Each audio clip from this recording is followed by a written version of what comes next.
She stood in our kitchen and said, "I want a divorce." Handed me a lawyer's card. Said I could only speak through him. When I walked into that lawyer's office and said, "Yes, I'm the husband," his hands started shaking. That's when I knew she'd made a terrible mistake. She had no idea what I'd already found. My name is Julian Prescott. I'm 42 years old, and until 3 months ago, I thought I had it all figured out. I'd built a hedge fund that managed north of $800 million. My son Bryce was a senior at Dalton, headed for Princeton in the fall. My wife Sienna ran the Lockhart Prescott Arts Foundation, a philanthropic organization we'd founded together 12 years ago to support emerging artists and educational programs. We had the townhouse in the West Village, the summer place in the Hamptons, the life that looked perfect from every angle. We'd met at a charity auction 15 years ago. She was working for Sotheby's then, beautiful and brilliant, with a passion for contemporary art that matched my enthusiasm for market analysis. We built something together, not just a marriage, but a legacy. The foundation was supposed to be our shared dream, our way of giving back. I should have paid more attention when that dream became hers alone. It was a Tuesday evening in late September when everything shattered. I came home early from the office, around 6:30, carrying takeout from that Italian place Sienna used to love. Used to. Past tense. Funny how quickly things shift. She was standing in the kitchen, backlit by the setting sun through the floor-to-ceiling windows. Her dark hair was pulled back in that severe ponytail she wore to board meetings. She didn't look up when I walked in. Her fingers moved across her phone screen with practiced efficiency. "I got the pappardelle," I said, setting the bag on the marble island. "And that wine you mentioned last week." She finally glanced up. Her expression was flat, businesslike, the same look she gave disappointing grant proposals. "I want a divorce." 4 words, delivered without preamble, without emotion, without even the courtesy of eye contact afterward. She'd already looked back down at her phone. I stood there, one hand still on the takeout bag, trying to process what I just heard. The refrigerator hummed. Somewhere upstairs, Bryce's music played faintly through his closed door. The normalcy of those sounds made the moment feel surreal. "What?" I managed. Sienna slid a business card across the island toward me. Thick stock, embossed lettering. Kenneth M. Hollister, ESQ family law specialist. High asset divorce. "All communication needs to go through him," she said, her voice as smooth and cold as the marble between us. "I'd appreciate it if you'd respect that boundary." "Sienna, what the hell is?" "I'm not discussing this with you, Julian." She picked up her bag, her movements deliberate and controlled. "Everything goes through Kenneth. I've already spoken with him about the foundation, the assets, custody arrangements for Bryce. He'll be in touch within the week. You can't just..." "I can, and I have." She walked past me, her heels clicking against the hardwood, leaving behind the faint scent of her perfume. Something new I didn't recognize. Something expensive and foreign.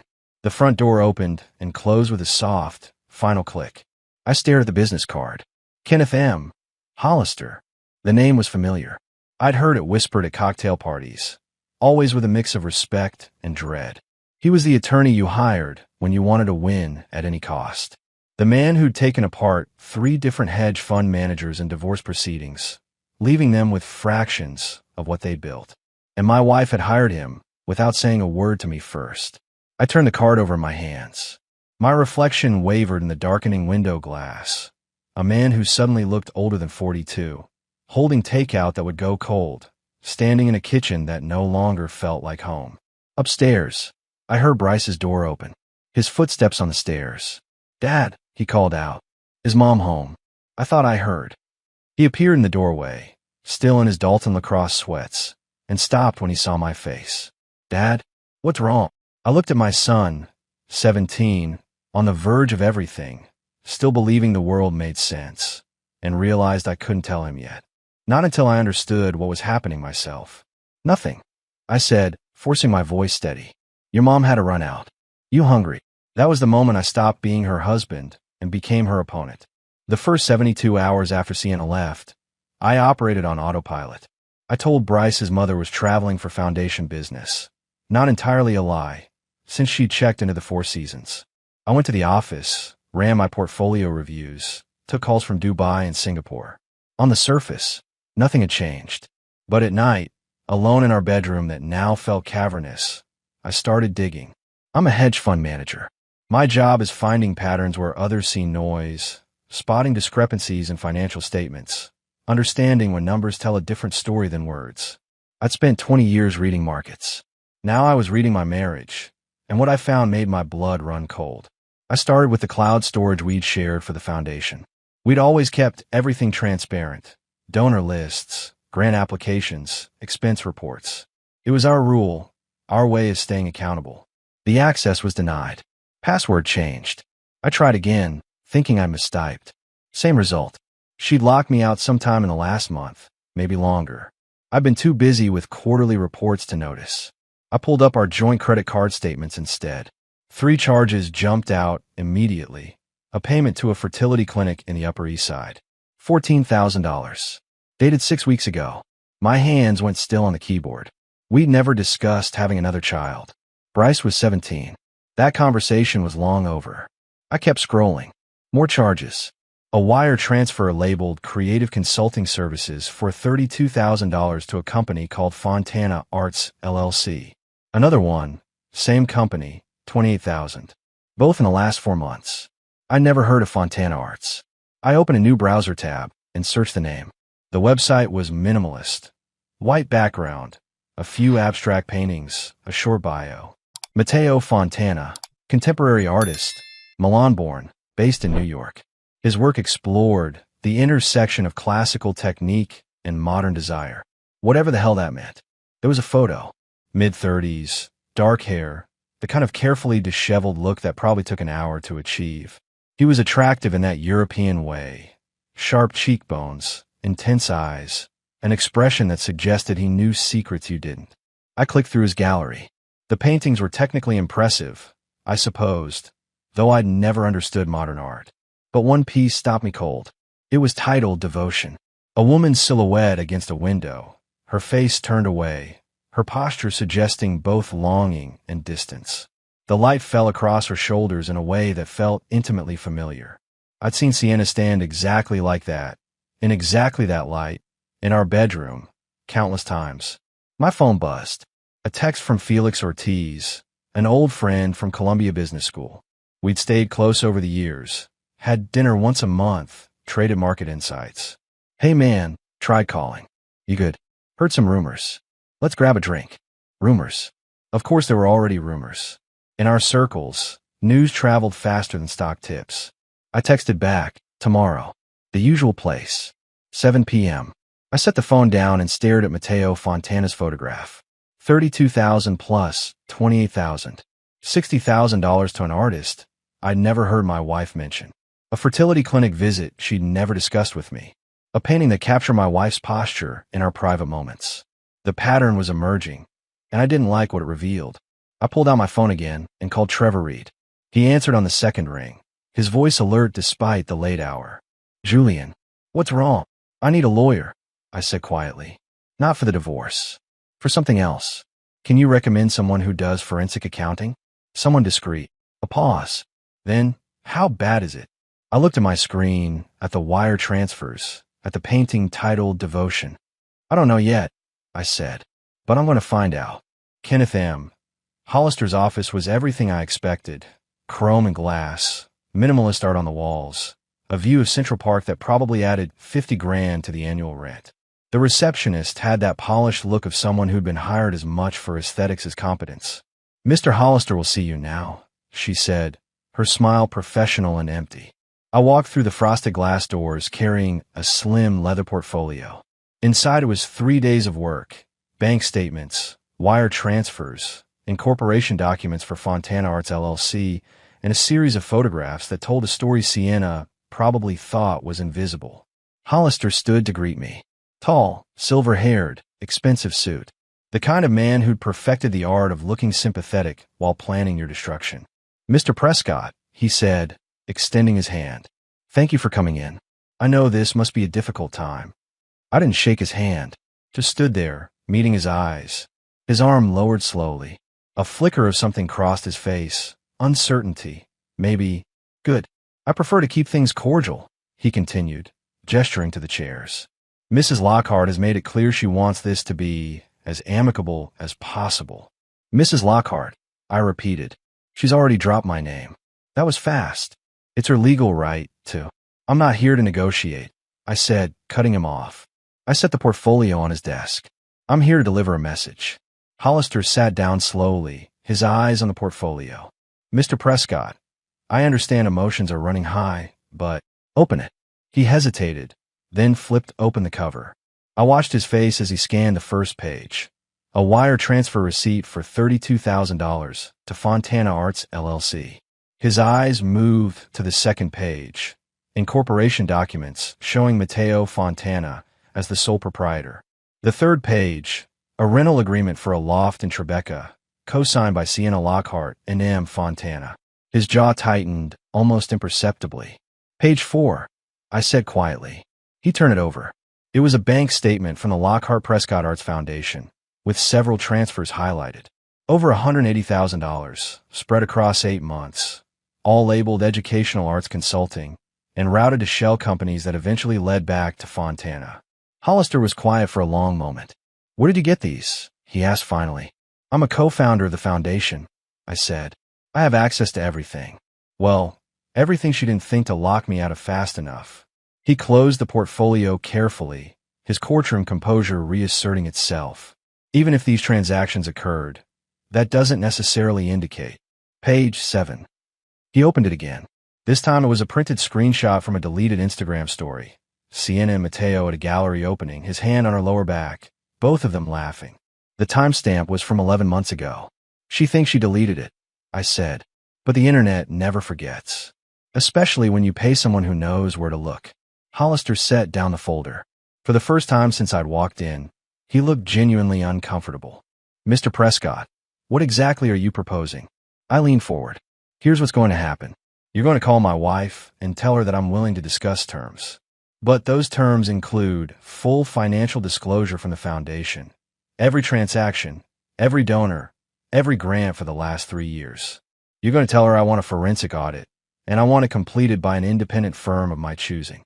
That's highly unusual in a divorce proceeding. This isn't just a divorce proceeding, I said. This is potential fraud involving a 501c3 organization. Donor funds, potentially misappropriated for personal use. The IRS tend to take a dim view of that. His face went pale. You're threatening to involve federal authorities? I'm not threatening anything, I said, standing up. I'm explaining the situation. If Sienna wants this to be amicable, we do it my way. Full transparency. Fair division. And she steps down from the foundation immediately. And if she refuses? I picked up my portfolio. Then I make a phone call to the Southern District of New York and let them decide if $180,000 in questionable transfers warrants an investigation. I walked to the door, then paused and looked back. Oh, and Hollister? Tell her that her boyfriend's married. Has been for 9 years. 2 kids in Milan. I have the marriage certificate if she'd like to see it. The color drained from his face completely. Yes, I said quietly. I'm the husband. And for just a moment, Kenneth M. Hollister's hand started trembling against his desk. Trevor Reed called me at midnight, 3 days after my meeting with Hollister. Julian, we need to talk. In person, not over the phone. His voice had that edge I recognized from law school, the tone he used when something was seriously wrong. We met at a coffee shop in the West Village, the kind of place that stayed open late for insomniacs and shift workers. Trevor looked exhausted, his tie loosened, his usual polish replaced with something raw. I found something, he said without preamble. And you're not going to like it. He slid a manila envelope across the table. Inside were bank statements. Not mine, not Sienna's. Felix Ortiz's. Felix, I said, confused. What does he have to do with? Look at the deposits.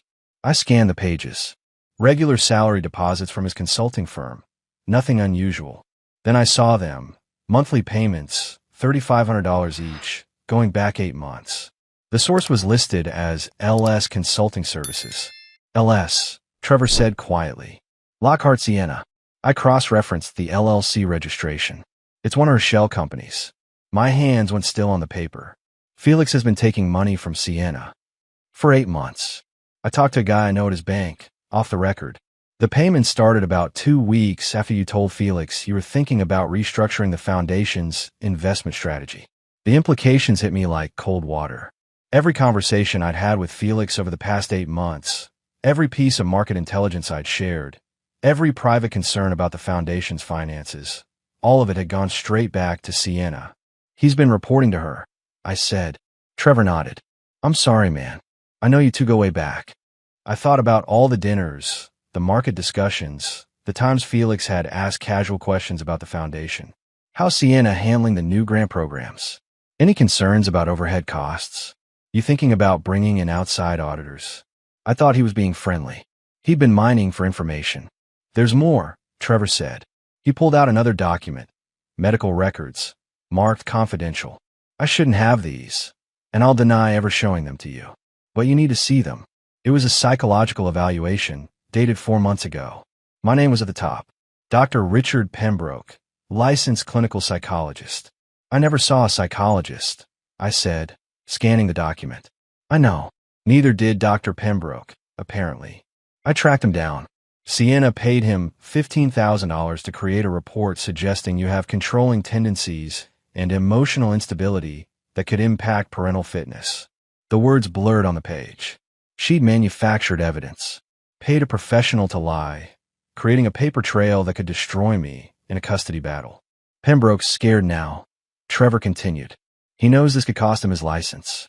He's willing to recant, go on record that Sienna paid him to fabricate the evaluation. I set the document down carefully, my hands shaking with barely controlled rage. She was building a case, I said quietly. For months, while I was sleeping next to her, trusting her, she was systematically constructing a narrative where I'm the villain. Julian. And Felix helped her. I looked up at Trevor. My friend. Someone I trusted for 20 years. Trevor's expression was grim. What do you want to do? I pulled out my phone and opened the voice recorder app. Set up a meeting with Felix, I said. Tell him I want to discuss investment opportunities. Somewhere public, but quiet. And make sure you're there, recording everything. You're going to confront him. I'm going to give him a chance to come clean, I said. And when he doesn't, because men like that never do, I'm going to make sure every word of his confession is documented. Trevor studied my face. You've changed. In the last week, you've changed. No, I said, standing up. I've just stopped pretending the people I trusted deserve that trust. I walked out into the cold night air, my breath fogging in the October darkness. Somewhere across the city, Sienna was probably sleeping peacefully, confident in her strategy, her manufactured evidence, her paid informant. She had no idea the war had just shifted. The letter arrived on a gray Monday morning in early November. Official IRS letterhead, certified mail, the kind of envelope that makes your stomach drop even when you've done nothing wrong. Except Sienna had done plenty wrong. I opened it at my kitchen table, Bryce already at school, the house silent except for the hum of the refrigerator. The language was bureaucratic and formal, but the message was clear. The Lockhart Prescott Arts Foundation was under audit. Suspected misappropriation of donor funds. Potential violations of 501c3 regulations. I hadn't made that call to the Southern District yet. I'd held it in reserve, a nuclear option I wasn't sure I'd need to use. Someone else had made it for me. My phone rang. Trevor Reed. You see the news? He asked. What news? Channel 7 just ran a story. Prominent Manhattan Foundation under federal investigation. They're naming the Lockhart Prescott Foundation specifically. Someone leaked it to the press. I pulled up the news site on my laptop. There it was, top of the local section.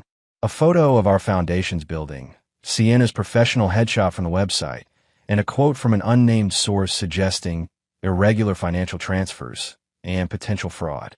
This wasn't us, Trevor said. I didn't call anyone, and I know you didn't. Who else knew? I thought about Kenneth Hollister, about the documents I'd shown him, about how quickly powerful men distance themselves from sinking ships. Hollister, I said. He's covering his own ass. If there's an investigation, he doesn't want to be anywhere near it. Smart, Trevor said. Ruthless, but smart. My phone buzzed with another call. Felix. I declined it. He'd called 17 times in the last 3 days, leaving increasingly desperate voicemails. I hadn't responded to a single one. There's something else, Trevor said. Felix's consulting firm put him on administrative leave this morning. Someone sent his managing partners copies of the bank statements showing Sienna's payments. They're conducting an internal investigation. Someone, I repeated, yeah, someone who had access to those documents and knew exactly where to send them. I didn't confirm or deny anything, but Trevor knew me well enough to understand. The audit is going to be brutal, he continued. Full forensic accounting, donor interviews, transaction reviews going back 3 years. Sienna's going to be buried in subpoenas. Good, I said. Let her explain where $180,000 went. Let her justify paying her boyfriend consulting fees with donor money. Julian, this could splash back on you too. You're a co-founder. Your name is on everything. I know. That's why I'm cooperating fully. I've already contacted my own attorney, separate from you, to represent me specifically in the audit. I'm providing every document they ask for, every record, every communication. I want them to see I had nothing to do with this. That's smart, Trevor said. Distance yourself early. After we hung up, I sat there staring at the IRS letter. This was real now. Federal investigation, media coverage, the kind of scandal that ended careers and destroyed reputations. Sienna had built her entire identity around being a cultural leader, a philanthropic visionary. Now that image was disintegrating in real time. My phone buzzed again. This time it was a text from an unknown number. We need to talk. Please. I can explain everything. S. I stared at the message for a long moment. Then I blocked the number. An hour later, another text from a different number. Julian, I know you're angry, but this is getting out of control. The IRS, the media. We need to present a united front. For the foundation. For Bryce. Please call me. I blocked that number too. By evening, I blocked 6 different numbers. She was desperate now, scrambling to control the narrative, to pull me back into her orbit. But I was done being controlled. Bryce came home from lacrosse practice around 7, his face troubled. Dad, some kids at school are talking about Mom. About the foundation. Is it true? Is she in trouble? I'd been dreading this conversation. I gestured for him to sit down. Your mother made some decisions with foundation money that she shouldn't have made, I said carefully. The government is looking into it. It's serious, but it's her situation to deal with, not yours. Did she steal money? The word hung in the air between us. Steal. Such an ugly, simple word for such a complicated betrayal. She moved money in ways she wasn't authorized to, I said. Whether that's legally theft is for the authorities to decide. Bryce was quiet for a long moment. Is she going to jail? I don't know, son. I honestly don't know. He nodded slowly, processing. Are you okay, Dad? The question surprised me. I've been so focused on protecting him, on managing the crisis, that I hadn't stopped to consider my own state of mind.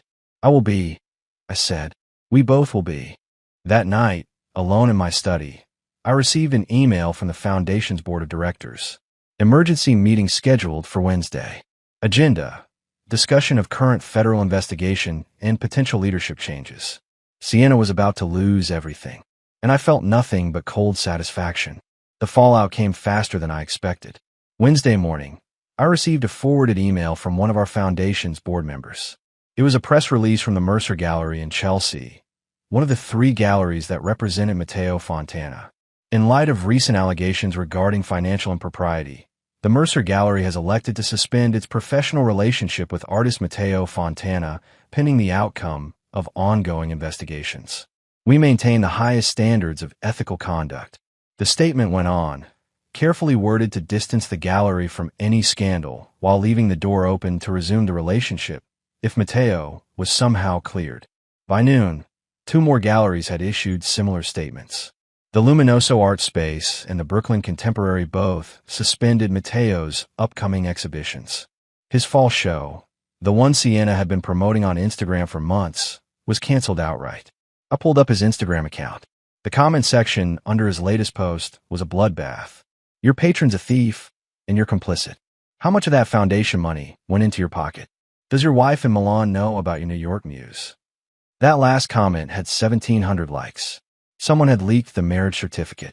The story about Matteo's wife and children in Italy was spreading through art world social media like wildfire. Gallery owners were distancing themselves. Collectors were pulling out of purchases, and Mateo's carefully crafted image as a romantic artist was disintegrating. Trevor called around too. "Did you see Fontana's statement?" he asked. "What statement?"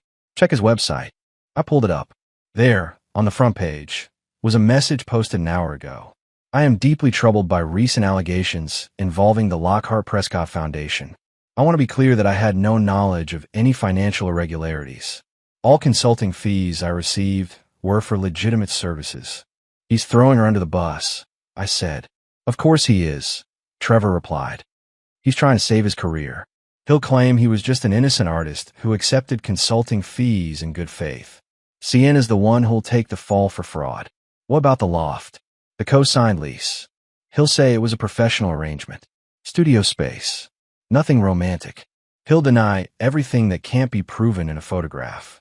I thought about the painting I'd seen, Devotion, the one that captured Sienna's silhouette so perfectly.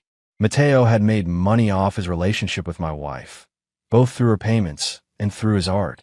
Now he was abandoning her to protect himself. "What piece of work?" I muttered. "Artists," Trevor said drily. "They're all the same. Passionate when it's profitable, pragmatic when it's not." That evening, I received a call from an unknown number. Against my better judgment, I answered. "Julian." Sienna's voice, tight with stress. "We need to talk. Face to face." "We don't need to do anything," I said. "All communication goes through the lawyers. That was your rule, remember?" "Julian, please. This is spiraling out of control. The IRS, the media, the galleries. Mateo won't even return my calls. I need help." The desperation in her voice was almost satisfying. "Almost. You made your choices, Sienna. You hired a lawyer to handle communications. Use him." "Hollister dropped me," she said quietly. "This morning. He said the case was too complicated and recommended I find different counsel." I wasn't surprised. Hollister was smart enough to know when a client was radioactive. "Then find different counsel," I said. "I can't afford anyone good. The foundation accounts are frozen. My personal accounts are being reviewed. Julian, I have nothing liquid. Everything's tied up. You should have thought of that before you spent $180,000 on your boyfriend. It wasn't like that. The money was for legitimate consulting. Mateo was helping develop educational programs." "Stop," I said. "Don't lie to me anymore. I've seen the receipts. I know about the loft, the fertility clinic, the gifts. I know everything." Silence on the other end. "How did you find out?" she asked finally, her voice small. "I'm a hedge fund manager, Sienna. I find patterns for a living. You weren't nearly as careful as you thought." Another pause. "What happens now?" she asked. "Now you face the consequences," I said. "The IRS will complete their audit. The foundation board will remove you from all positions. You'll lose your influence, your reputation, probably a significant amount of money in fines and legal fees. And I'll make sure Bryce understands exactly why our marriage ended. Don't poison him against me." "I won't have to," I said. "The truth will do that on its own." I hung up before she could respond. Outside my window, the city lights sparkled against the November darkness. Somewhere out there, Sienna was alone in a hotel room, abandoned by her lawyer, her lover, and her carefully constructed life. And I felt nothing but the cold certainty that justice, however delayed, was finally catching up. The emergency board meeting took place in a conference room at the foundation's offices on a cold Wednesday in mid-November. I arrived 15 minutes early, wearing my best suit, carrying a folder with every document I need to prove my innocence and Sienna's guilt. The board consisted of 7 members, myself, Sienna, and 5 independent directors we'd recruited over the years. All of them had received copies of the IRS audit notice. All of them knew exactly why we were here. Sienna arrived last, looking smaller than I'd ever seen her. No designer suit today, just a simple black dress and minimal makeup. Her hair was pulled back severely, emphasizing the dark circles under her eyes. She didn't look at me as she took her seat. Margaret Reynolds, our board chair and a retired museum director, called the meeting to order.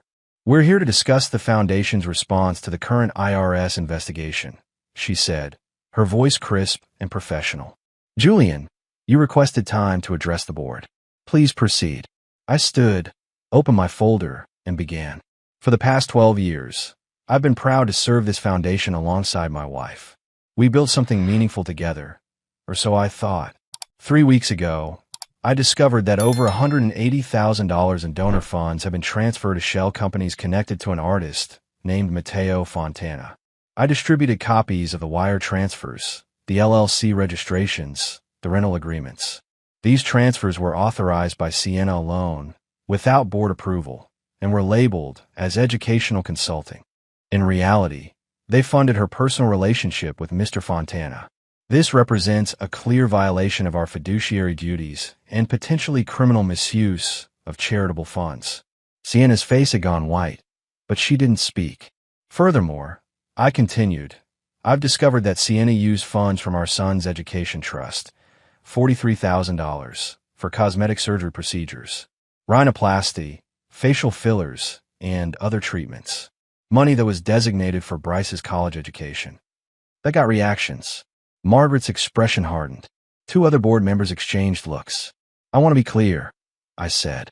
I had no knowledge of these transactions. I've provided complete cooperation to the IRS and to our independent auditors.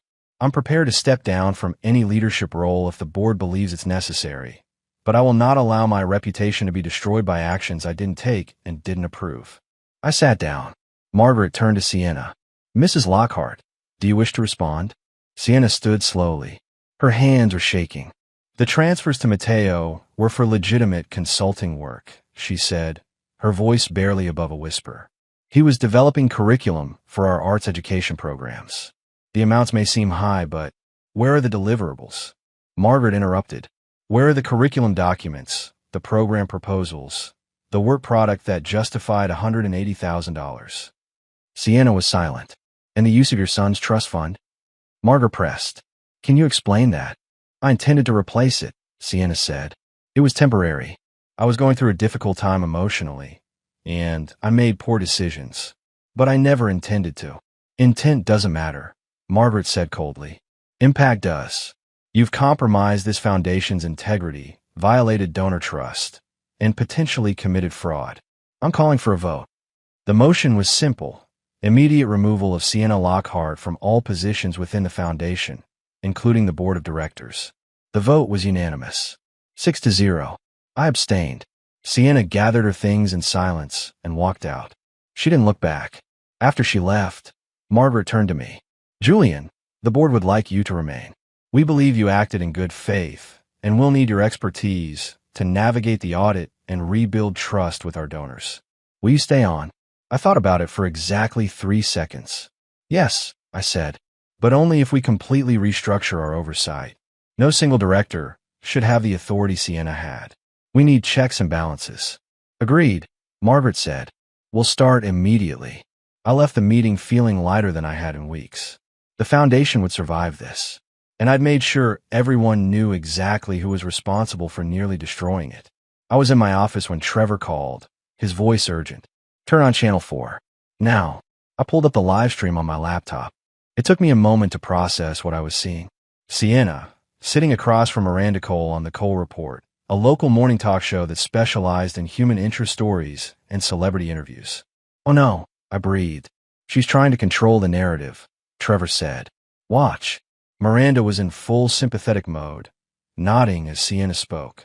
I want to be clear about something, Sienna was saying, her voice steady but emotional. My marriage to Julian became increasingly controlling over the years. He managed every aspect of our finances, questioned every decision I made. When I tried to develop my own programs at the foundation, programs that could have helped hundreds of young artists, he blocked me at every turn. My jaw dropped. She's lying, I said. Keep watching, Trevor replied grimly. Miranda leaned forward. So the money in question, the transfers the IRS is investigating, those were for legitimate foundation work. Absolutely. Matteo Fontana is an incredibly talented artist and educator. The consulting fees were entirely appropriate for the scope of work he provided. But Julian saw it as a threat to his control. What about the allegations regarding your son's trust fund? Miranda asked. Sienna's eyes filled with tears. That's been completely mischaracterized. I made a temporary transfer during a cash flow issue. I was going to replace it within weeks. Julian is using it to turn my own son against me. The comment section was exploding. Half the viewers were sympathetic to Sienna, calling her brave for speaking out. The other half were calling her a liar and a thief. She's making this worse, I said. She's lying on television. Let her, Trevor said. Because in about 30 seconds, Miranda's going to ask the question her producers fed her. On screen, Miranda consulted her notes. Mrs. Lockhart, we've received information that Mr. Fontana is actually married with children in Italy. Were you aware of that? Sienna's face went completely still. That's not relevant to the Foundation's work. But you were in a personal relationship with him, weren't you? While you were still married to Julian. The pause stretched too long. My personal life is complicated, Sienna said finally. But it has nothing to do with how Foundation funds were used. Actually, Miranda said, and I could hear the shift in her tone. We've obtained documentation showing that several of the payments to Mr. Fontana were made during the same weeks he signed a lease with you for an apartment in Tribeca. Can you explain that? Sienna stood up abruptly. This interview is over. She pulled off her microphone and walked off set. The camera stayed on Miranda's surprised face for a moment before cutting to commercial. My phone started ringing immediately. Reporters, Foundation donors, colleagues. I ignored them all except one, Margaret Reynolds. Did you see it? She asked. Every painful second. She just destroyed what was left of her credibility. The board is issuing a statement within the hour, completely distancing the Foundation from her claims. We'll make it clear she was acting alone, without authorization, and that her characterization of events is contradicted by documentary evidence. Thank you, Margaret. After we hung up, I sat there watching the clip replay on social media. The hashtag #LockhartLies was already trending. Her attempt to play the victim had backfired spectacularly. Trevor called back. The producers had those documents ready. Someone fed them the information. Someone who wanted to make sure she couldn't spin this, I said. Someone who understands how media works. I didn't confirm anything, but we both knew. Sometimes the best revenge isn't confrontation. It's giving someone enough rope and watching them use it. The final settlement meeting took place in early January, in a conference room that felt too large for the 3 people it contained. Me, Sienna, and a court-appointed mediator. Our lawyers had worked out the details in advance. This was just the formality of signing. Sienna looked like a ghost of herself. Her clothes hung loose, her hair had lost its shine, and the confident woman who had once commanded gallery openings now couldn't meet my eyes. The mediator laid out the terms. Full custody of Bryce to me, with supervised visitation for Sienna twice monthly. The townhouse remained mine. The Hamptons property would be sold, proceeds split.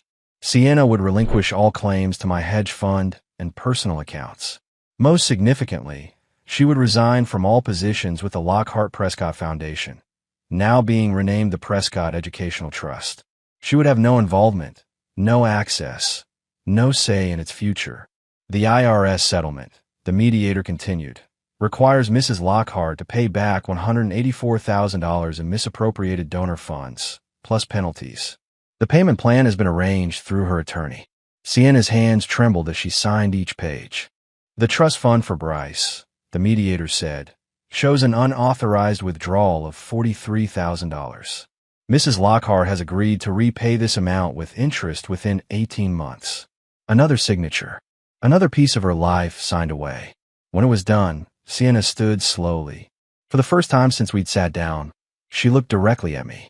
I'm sorry, Julian, she said quietly. For everything. I studied her face, looking for manipulation, for strategy. But all I saw was exhaustion and regret. I wish I could believe that, I said. But sorry doesn't undo what you did. It doesn't restore what you stole from our son. It doesn't repair the Foundation's reputation. Sorry is just a word, Sienna. And words are all you have left. She flinched, but didn't respond. She gathered her papers and left without looking back.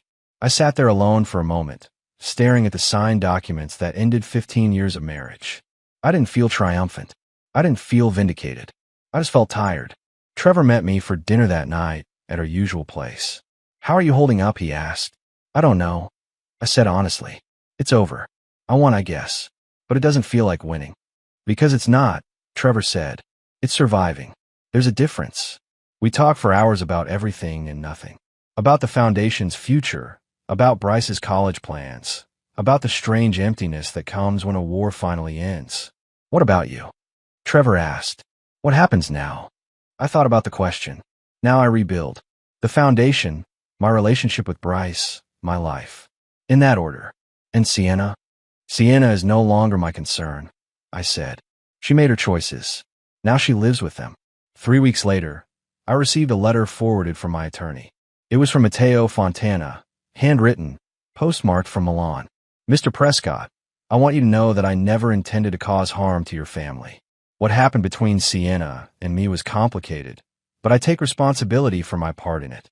I've returned to my wife and children, and I'm working to repair the damage I've caused there. I hope someday you can find peace. MF. I read it twice, then tore it up and threw it away. His apology meant nothing. His guilt meant nothing. He'd gotten his money, made his art, and gone home to his real life. The consequences belonged to Sienna alone. But somehow, knowing he felt guilty made the whole thing feel a little more finished. 18 months after the divorce was finalized, I stood in the newly renovated headquarters of the Prescott Educational Trust. We'd moved to a larger space in Midtown, hired new staff, and completely restructured our oversight systems. The foundation was thriving. We'd launched 3 new scholarship programs, partnered with 15 schools, and rebuilt donor trust through radical transparency. Every transaction, every grant, every decision was documented and publicly available. Margaret Reynolds had become a close ally, and together we'd assembled a board that took accountability seriously. We'd learned from Sienna's betrayal, built systems to prevent it from happening again. Bryce was finishing his first year at Princeton, excelling in his economics courses and playing lacrosse. He spoke to his mother occasionally, brief phone calls that satisfied the court's requirements, but not much else. She's trying, he told me once. But I'm not ready to forgive her. Maybe I never will be. That's your choice to make, I said. Not mine, not hers. Yours. Felix Ortiz had left New York. His consulting firm had terminated him, and he'd moved somewhere in the Midwest to start over. I'd heard through mutual friends that he was working at a small firm, making a fraction of what he used to earn. I felt nothing about that.